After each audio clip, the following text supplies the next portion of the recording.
Good morning दोस्तों। आज हम लोग NCERT 7 क्लास के अंतर्गत देखेंगे राजा और उनके राज्य। यह चैप्टर आपको अध्याय 2 के अंतर्गत आता है। जैसा कि हम कल भी बता चुके हैं कि आज का चैप्टर जो है इम्पोर्टेंट है दोनों तरफ से, पीटी दैट मीन्स ऑब्जेक्टिव और मेन दैट मीन्स सब्जेक्टिव तरह से है। आपको यहाँ पर बता दें कि पीटी में इस चैप्टर से प्रश्न पूछे जाते हैं और आपको एसएससी में भी देखने को मिलेगा, एसएससी रेलवे में इन चैप्टर से प्रश्न। और मेन में इन चैप्टर से जो प्रश्न बनता है वह है त्रिपक्षीय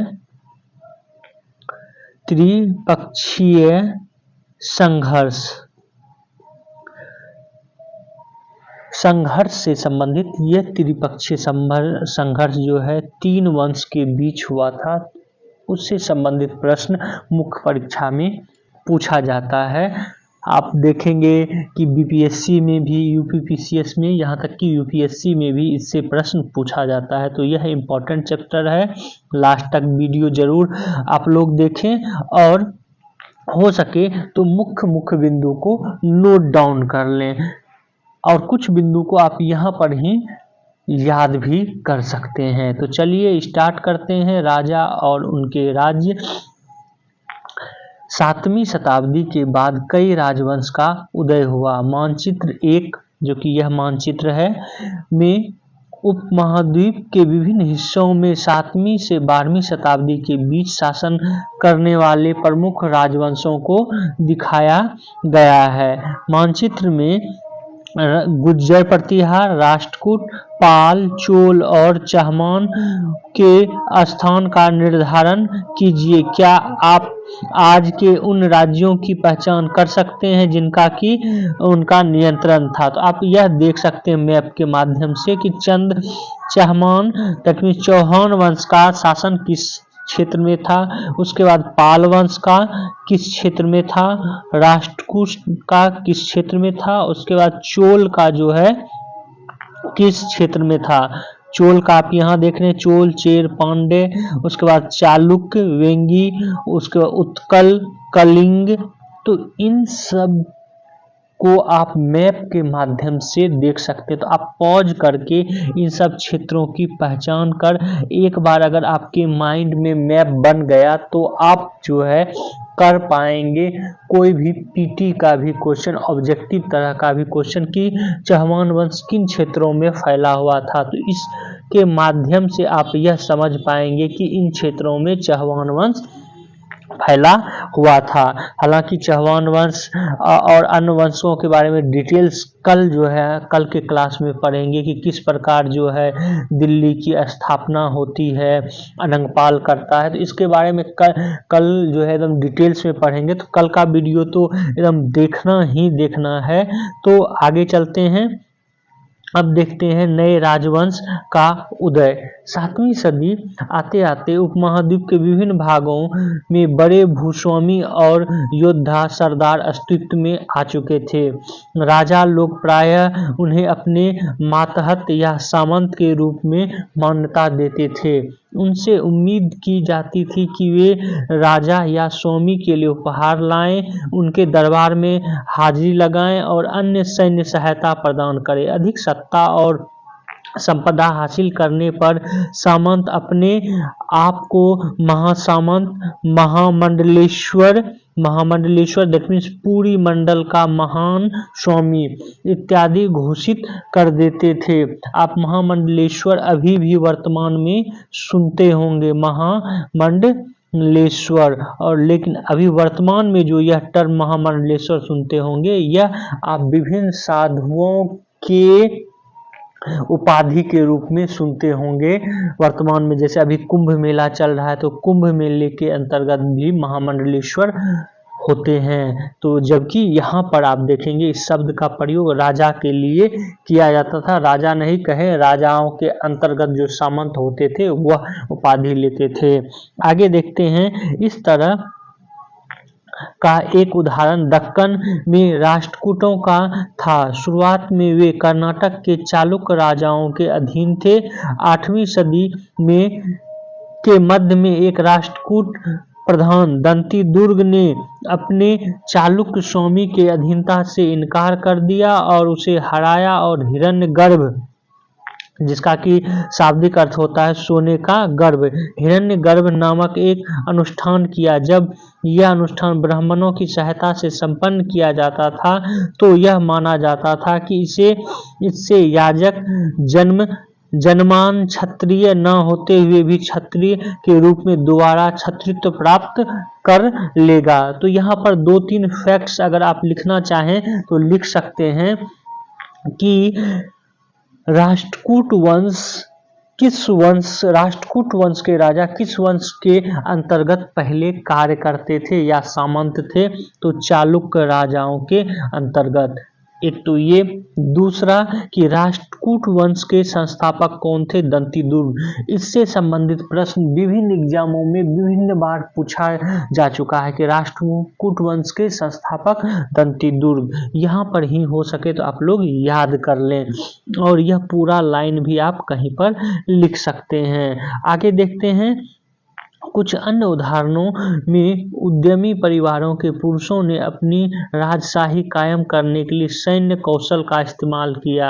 मिसाल के तौर पर कदम्ब, मयूर शर्मन और गुर्जर प्रतिहार हरिश्चंद्र ब्राह्मण थे जिन्होंने अपने परंपरागत पेशे को छोड़कर शस्त्र को अपना लिया और क्रमशः कर्नाटक और राजस्थान में अपने राज्य सफलतापूर्वक स्थापित किया।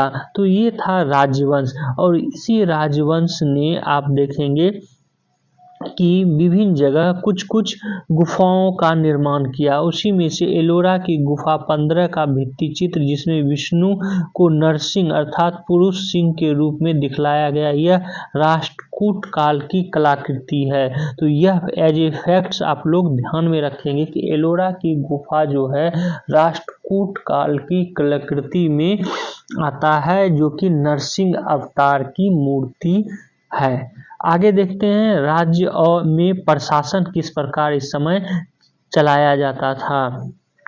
इन नए राजाओं में से कईयों ने महाराजाधिराज मतलब राजाओं का राजा, त्रिभुवन चक्रवर्ती मतलब तीनों भुवनों का स्वामी और इसी तरह के अन्य भारी भरकम उपाधियां धारण की। लेकिन इस तरह के दबाव के बावजूद वे अपने सामंतों और साथ ही साथ किसान, व्यापारी तथा ब्राह्मणों के संगठनों के साथ अपनी सत्ता की साझेदारी करते थे।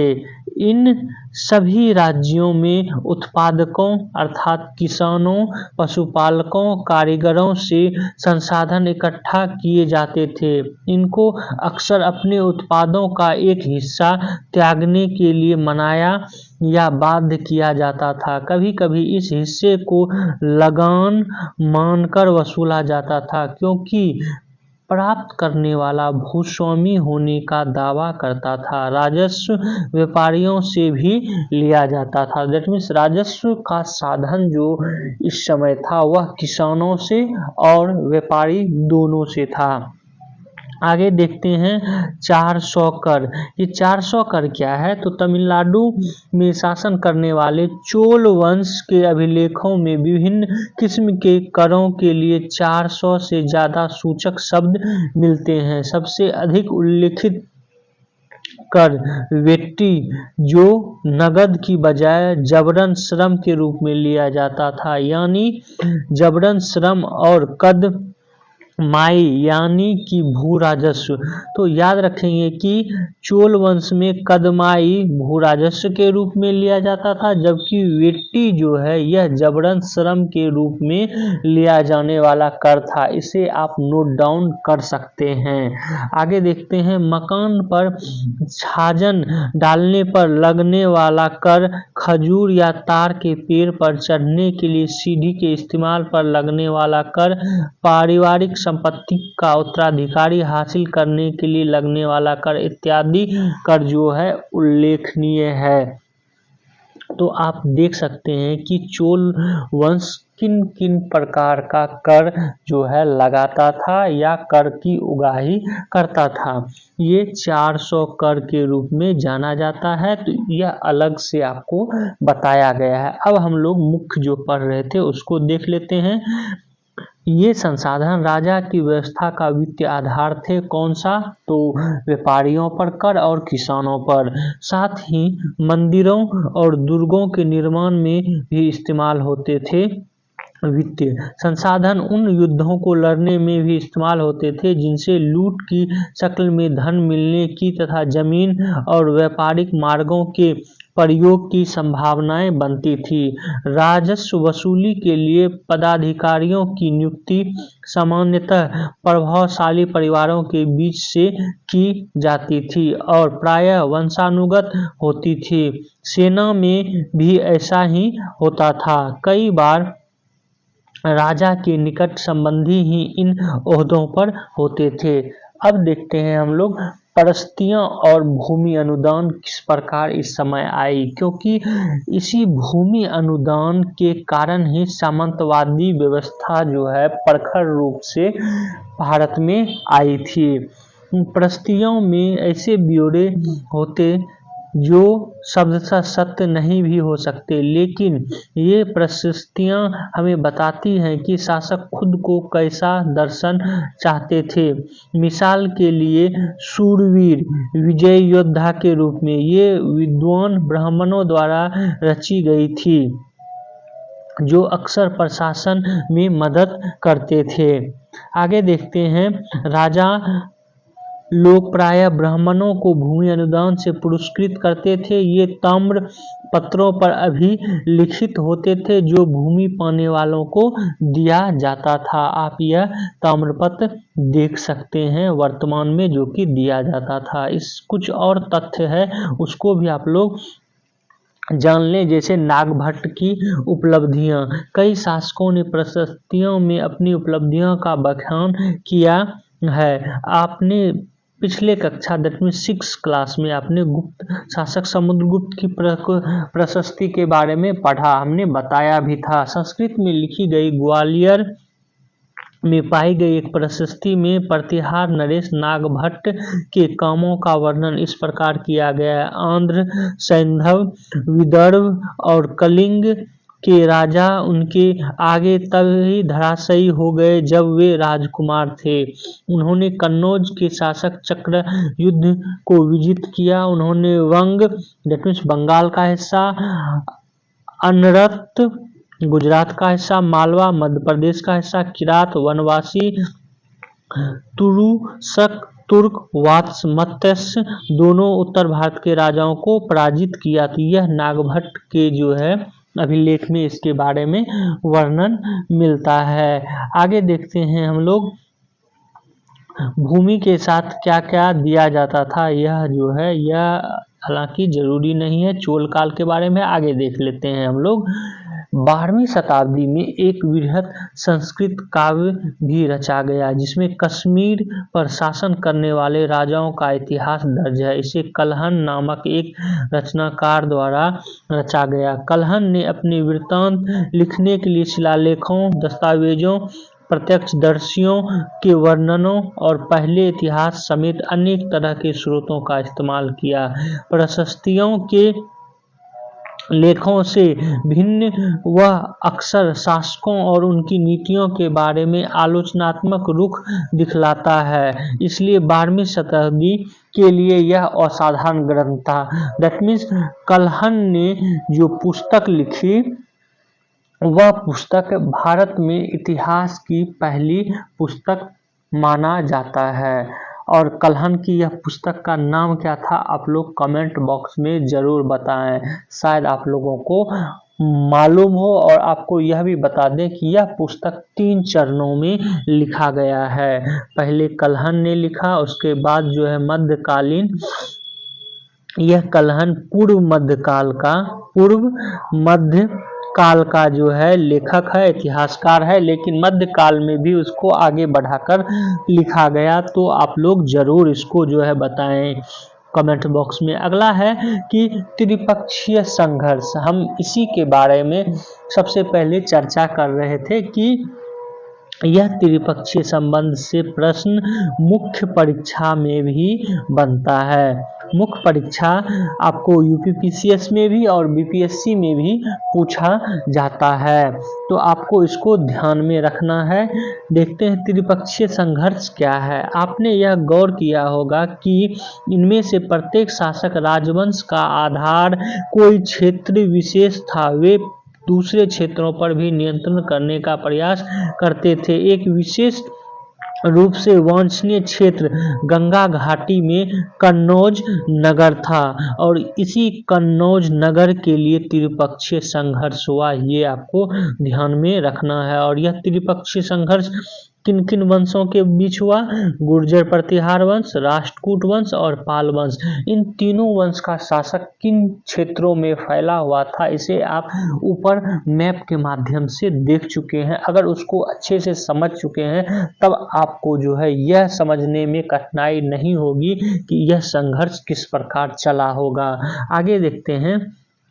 इन तीनों शासकों के सदियों तक कन्नौज के ऊपर नियंत्रण को लेकर आपस में लड़ते रहे। चूंकि इस लंबी चली लड़ाई में 3 पक्ष थे, इसलिए इतिहासकार ने प्रायः इसकी चर्चा त्रिपक्षीय संघर्ष के रूप में की है। शासकों ने बड़े मंदिरों का निर्माण करवा कर भी अपनी सत्ता और संसाधनों का प्रदर्शन करने का प्रयास किया। इसलिए जब वे एक दूसरे के राज्यों पर आक्रमण करते थे तो मंदिरों को भी अपना निशाना बनाते थे, जो कभी-कभी बहुत अधिक संपन्न होते थे। अफगानिस्तान के गजनी का महमूद ऐसा ही एक शासक था। उसने धार्मिक पूर्वाग्रह से प्रेरित होकर उपमहाद्वीप पर 17 बार 1000 से 1025 ईस्वी तक हमला किया। उसका निशाना था संपन्न मंदिर, जिनमें गुजरात का सोमनाथ मंदिर भी शामिल था। महमूद जो धन उठा ले गया, उसका बहुत बड़ा हिस्सा गजनी में एक वैभवशाली राजधानी के निर्माण में खर्च हुआ। युद्ध करने वाले दूसरे राजाओं में चहमान भी थे, जो बाद में चौहान के रूप में जाने गए। वे दिल्ली और अजमेर के आसपास के क्षेत्र पर शासन करते थे। उन्होंने पश्चिमी और पूर्वी की ओर अपने नियंत्रण क्षेत्र का विस्तार करना चाहा, जहां उन्हें गुजरात के चालुक्यों और पश्चिमी उत्तर प्रदेश के गढ़वालों से टक्कर लेनी पड़ी। चहमान शासक पृथ्वीराज तृतीय, जिसने सुल्तान महमूद गौरी नामक तुर्क शासक को 1191 में हराया, लेकिन दूसरे साल 1192 में उसके हाथ हार गया। तो आप यह ध्यान में रखेंगे कि गौरी के साथ पृथ्वीराज तृतीय, जिसको कि पृथ्वीराज चौहान भी बोला जाता है, यह 1191 और 1192 में जो है युद्ध करता है। आगे देखते हैं हम लोग। आगे है चोल राज नजदीक से एक नज़र। यहाँ पर आप ये भी ध्यान में रखेंगे कि अभी जो हम इतिहास के संदर्भ में पढ़ रहे हैं, यह बहुत ही सीमित रूप से है और सिर्फ जो है इंट्रोडक्शन आपको एक तरह से कराया जा रहा है। आगे जैसे जैसे क्लास बढ़ते जाएगा वैसे वैसे आप लोग इसके बारे में बृहत रूप से पढ़ेंगे और 12 क्लास में आपको एक ही चैप्टर जो है चोल वंश दिखेगा, दिल्ली सल्तनत का एक चैप्टर दिखेगा, चहमान वंश का एक चैप्टर दिखेगा, जो कि बहुत ही उपयोगी सिद्ध होगा। लेकिन यह उपयोगी तभी सिद्ध होगा जब आप पहले के कक्षा 6, 7, 8 पढ़े रहेंगे तो आपको समझ में आएगा। तो चलिए देखते हैं चोल राज नज़दीकी से एक नज़र। उरैयूर से तंजावुर तक जो है चोल राज्य का शासन माना जाता है। चोल वंश सत्ता में कैसे आया? कावेरी डेल्टा में मुट्टियार नाम से प्रसिद्ध एक छोटे से मुखिया परिवार की सत्ता थी। कौन सा? तो मुट्टियार। वे कांचीपुरम के पल्लव राजाओं के मातहत थे। उरैयार के चोल वंशीय प्राचीन मुखिया परिवार के विजयालय ने 9वीं सदी के मध्य में मुट्टियारों को हराकर इस डेल्टा पर कब्जा कर लिया था। तो चोल वंश का संस्थापक कौन था? विजययाल। यह भी प्रश्न बार बार पूछा जा चुका है। और आगे बता दें, उसने वहां तंजौर शहर और निशुंभ सूदनी देवी का मंदिर बनवाया था। तो यह मंदिर किसने बनवाया? विजययाल ने बनाया। यह भी आप लोग नोट डाउन कर लेंगे। आगे देखते हैं हम लोग। यह आप मैप के माध्यम से इसको समझ सकते हैं कि जो चोल वंश था, चोल वंश जो है कहाँ पर शासन किया, अपने आप की सत्ता कहाँ पर स्थापित की। और आप देखेंगे कि चोल वंश से ऊपर कदम्ब, चालुक्य वंश, यहीं पर जो है पांड्य वंश, इन सब को जो है बाद में चोलों ने मिला लिया था अपने में। आगे है, विजययाल के उत्तराधिकारियों ने पड़ोसी इलाकों को जीता और उसका राज अपने क्षेत्रफल तथा शक्ति दोनों रूपों में बढ़ता गया। क्षेत्रफल तथा शक्ति दोनों रूपों में बढ़ता गया उसके राज्य का। दक्षिण और उत्तर के पांड्यन और पल्लवों के इलाके इस राज्य का हिस्सा बन गए। राजा राज प्रथम, जो सबसे शक्तिशाली चोल शासक माना जाता है, 985 में राजा बना और उसी ने इनमें से ज्यादातर क्षेत्र पर अपने नियंत्रण को विस्तार किया। उसने साम्राज्य के प्रशासन का भी पुनर्गठन किया। राजा राज के पुत्र राजेंद्र प्रथम ने उसकी नीतियों को जारी रखा और उसने गंगा घाटी, श्रीलंका तथा दक्षिण पूर्व एशिया के देशों पर भी हमला किया। इन अभियानों के लिए उसने एक जल सेना भी बनाई थी। किसने? तो राजेंद्र प्रथम ने। और यह ध्यान में रखेंगे कि दक्षिण पूर्व एशिया क्षेत्रों और श्रीलंका को किसने विजित किया था? राजेंद्र प्रथम ने। आगे देखते हैं, इस समय का भव्य मंदिर और कांस्य मंदिर राजा राज और राजेंद्र प्रथम द्वारा बनाए गए तंजौर और गंगईकोंड चोलपुरम के बड़े मंदिर स्थापत्य और मूर्ति कला की दृष्टि से एक चमत्कार है। यह आप देख पा रहे हैं कि गंगईकोंड चोलपुरम का मंदिर छत जिस तरह से क्रमशः पतली होती गई है, उस पर गौर करें। बाहरी दीवारों को सजाने के लिए पत्थर की जो प्रतिमाएं अलंकृत की गई है, उन्हें देखिए। इस मंदिर को आप देखकर यह समझ पा रहे होंगे कि उस समय किस प्रकार जो है नक्काशी की गई होगी और ऊपर जो है इतने बड़े पत्थर को कैसे पहुंचाया गया होगा। तो यह एक उस समय की तकनीक जो है को भी प्रदर्शित करता है। मंदिर स्थापत्य तो है ही, लेकिन उस समय की तकनीक देखिए। और अभी भी इस वर्तमान समय की तकनीक का उपयोग करके भी इस मंदिर को बनाने में वर्षों लग जाएगा। आगे देखते हैं, चोल मंदिर अक्सर अपने आसपास विकसित होने वाली बस्तियों के केंद्र बन गए। ये शिल्प उत्पादन के केंद्र थे। ये मंदिर शासकों और अन्य लोगों द्वारा दी गई भूमि से भी संपन्न हो गई थी। इस भूमि की उपज उन सारे विशेषज्ञों का निर्वहन करने में खर्च होती थी जो मंदिर के आसपास रहते और उसके लिए काम करते। पुरोहित, मालाकार, बावर्ची, मेहतर, संगीतकार, नर्तक इत्यादि। दूसरे शब्दों में मंदिर सिर्फ पूजा आराधना के स्थान नहीं थे, वे आर्थिक, सामाजिक, सांस्कृतिक जीवन के केंद्र भी थे। मंदिर के साथ जुड़े हुए शिल्पों में सबसे विशिष्टता थी कांस्य प्रतिमा बनाने का काम। चोल कांस्य प्रतिमाएं संसार की सबसे उत्कृष्ट कांस्य प्रतिमाओं में गिनी जाती है। ज्यादातर प्रतिमाएं तो देवी देवताओं की ही होती थी, लेकिन कुछ प्रतिमाएं भक्तों की भी बनाई गई थी। कृषि और सिंचाई। चोलों की कई उपलब्धियां कृषि में हुई, न कि विकासों के माध्यम से संभव हुई। मानचित्र 2 में जो है इसको दिखाया भी गया है। गौर कीजिए कि कावेरी नदी बंगाल की खाड़ी में मिलने से पहले कई छोटी छोटी शाखाओं में बट जाती है। ये शाखाएं बार बार पानी उछलती है जिसके किनारे पर उपजाऊ मिट्टी जमा होती रहती। शाखाओं का पानी कृषि विशेषतः चावल की खेती के लिए आवश्यक आर्द्रता भी मुहैया कराता है। हालांकि तमिलनाडु के दूसरे हिस्सों में कृषि पहले से विकसित हो चुकी थी, पर 5वीं या 6वीं शताब्दी में आकर ही इस इलाकों में बड़े पैमाने पर खेती शुरू हो गई।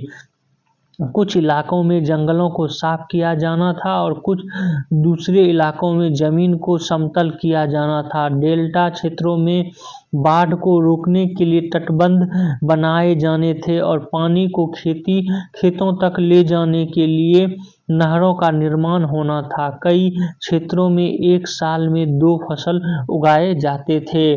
कई जगह पर फसलों की सिंचाई कृत्रिम रूप से करना जरूरी था। सिंचाई के लिए कई पद्धतियां अपनाई जाती थी। कुछ इलाकों में कुएं खोदे गए, कुछ अन्य जगहों में बारिश के पानी को इकट्ठा करने के लिए विशाल सरोवर बनाए गए। आप यह सरोवर भी देख पा रहे हैं। आगे देखते हैं। स्मरण रहे कि सिंचाई का काम में योजनाओं की जरूरत होती है, जैसे श्रम और संसाधन को व्यवस्थित करना, इन कामों की देख रेख करना और यह तय करना कि पानी का बंटवारा कैसे किया जाए। ज़्यादातर नए शासकों साथ ही साथ गांव में रहने वाले लोग इन गतिविधियों में सक्रिय रूप से दिलचस्पी दिखलाई। साम्राज्य का प्रशासन, दैट मीन्स चोल साम्राज्य का प्रशासन कैसा था, इसके बारे में हम लोग जानेंगे। प्रशासन किस प्रकार संगठित था। किसानों की बस्तियां जो उड़ कहलाती थी, ये आप लोग कहीं नोट डाउन कर लेंगे कि चोल काल में किसानों की बस्तियां उड़ कहलाती थी। सिंचाई खेतों के साथ बहुत समृद्ध हो गई थी।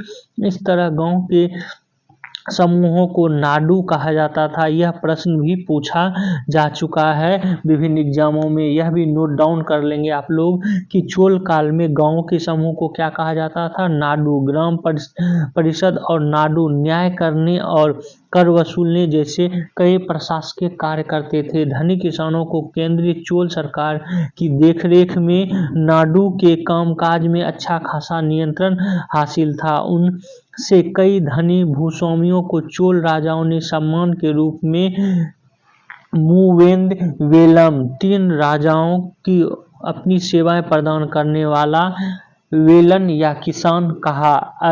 अरियार, दैट मीन्स प्रधान जैसा उपाधियां दी गई। उन्हें केंद्र में महत्वपूर्ण राजकीय पद सौंपे गए थे अरियार को। तो इस प्रकार आप देखेंगे कि भूमि जो है वहाँ पर किसानों को और गांवों के समूह को विभिन्न नामों से जाना जाता था। भूमि की प्रकार की बात करें तो चोल अभिलेखों से भूमि के कुछ प्रकार मिलते हैं, जैसे वेलन वगाई, यह गैर ब्राह्मण किसान स्वामी की भूमि थी। इन टर्मों को आप लिखकर ये लिख लेंगे, वेलन वगाई और गैर ब्राह्मण किसान स्वामी की भूमि। इस तरह का टर्म विभिन्न एग्जामों में पूछा जाता है। आगे है ब्रह्मदेव, दैट मीन्स ब्राह्मणों को उपहार दी गई भूमि। शाला भोग अर्थात किसी विद्यालय के रखरखाव के लिए भूमि। वे देवदान या तिरुन मटकनी मंदिरों को उपहार में दी गई भूमि। पलिचांदम जैन संस्थाओं को दान दी गई भूमि। तो इन सब टर्म को आप एक जगह कॉपी में लिख लें या हो सके तो अभी ही याद कर लें, यह पूछा जाता है विभिन्न एग्जामों में। आगे देखते हैं। हमने देखा कि ब्राह्मणों को समय समय पर भूमि अनुदान या ब्रह्मदेव प्राप्त हुआ। परिणाम स्वरूप कावेरी घाट और दक्षिणी भारत के दूसरे हिस्सों में ढेरों ब्राह्मण बस्तियां अस्तित्व में आई। प्रत्येक ब्रह्मदेव की देख रेख प्रमुख ब्राह्मण भूस्वामियों की एक सभा द्वारा की जाती थी। ये सभाएं बहुत कुशलतापूर्वक काम करती थी। इनके निर्णय शिलालेखों में प्राय मंदिरों के पत्थरों की दीवारों और ब्यौरावार दर्ज किए जाते थे। नगरम के नाम से ज्ञात व्यापारियों के संघ भी अक्सर शहरों में प्रशासनिक कार्य करते थे। इसके बारे में भी पीटी में भी पूछा गया है। अगर अब यूपीपीसीएस का क्वेश्चन बैंक देखेंगे तो उसमें पूछा गया है। आगे है तमिलनाडु के चिंगलपुट जिले के उत्तर मेरूर से प्राप्त अभिलेखों में इस बात का सविस्तार वर्णन है कि ब्राह्मणों की सभा का संगठन कैसा था। सिंचाई के कामकाज, बाग बगीचे, मंदिर इत्यादि देखरेख के लिए सभा में विभिन्न समितियां होती थी।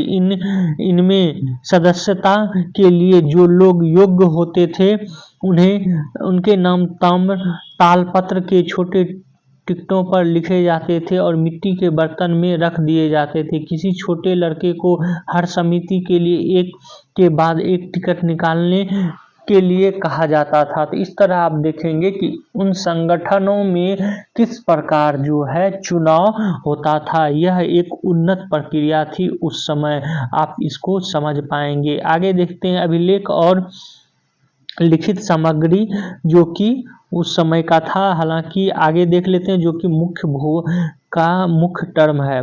तो आप ये देखें इसको, हालांकि अब आपको प्रश्नोत्तर के रूप में यहाँ पर दिया गया है। तो ये एनसीईआरटी अध्याय 2 7 क्लास का यहीं तक था।